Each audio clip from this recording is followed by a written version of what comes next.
The beach is my happy place. There I often see the sleek Surfliner with its eye-catching livery, and I've come to associate that train with being happy.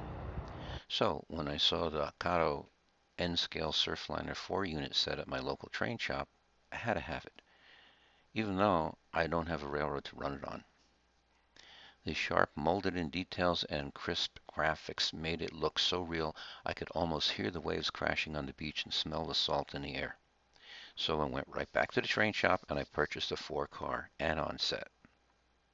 KATO has thoughtfully provided space for all 8 pieces in the case for the add-on set. I've often noticed a Superliner car with its mismatched livery in the Surfliner consist, but I didn't expect KATO to include one in the kit.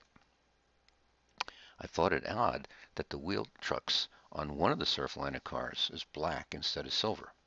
On closer inspection, I found it to be a Superliner car painted like a Surfliner. I've actually seen these in the Surfliner consist also, so this too is authentic. But what about the black trucks versus silver trucks? I determined my earliest opportunity to intercept a Surfliner at a station stop, and off I went. Sure enough, the Surfliner trucks are silver and the Superliner trucks are black. The trucks are also significantly different in design, and that detail was also accurately represented in the models. I took many photos of the train at the station. When I compared the photos to the models, I found virtually every detail of the train, no matter how small, was faithfully reproduced in its model. Even the text, font, style, and weight were correct.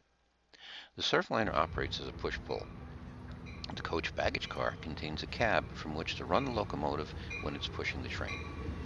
The cab car details were spot on, from the correct size and style windshield wipers all the way down to the little bolts holding the blade to the lower edge of the pilot.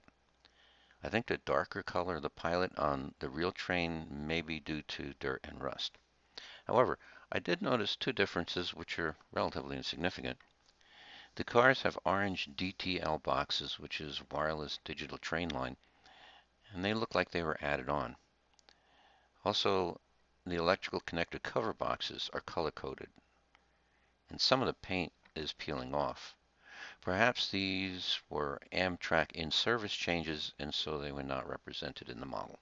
I was curious to see if the cab car was fitted with directional lighting, so I set up a short test track. When the cab car is leading, head, ditch, and number board lights operate. When the car is following, red rear marker and number boards light. Once again, authentic. On the locomotive, the unique design of the trucks is faithfully reproduced. The roof has all the louvers and hatches represented, and it even includes cooling fans for the radiator. The details at the front, like wipers, number boards, destination board, are all accurate. Notice the slotted holes for attaching the blade to the bottom of the pilot is modeled. Such fine detail. I did find small differences. The real locomotive appears to have a rearview mirror and color-coded electrical covers with peeling paint very visible. These are not on the model. Also, the lenses on the rear marker lights are red on the locomotive but clear on the model. Or these tiny lenses are red when the locomotive is pushing. Also, the number boards light white and the destination board lights an accurate yellow-orange. When the locomotive is pulling, the rear end lights are replaced by the head and ditch lights. From my point of view, the KATO Surfliner is beautifully rendered.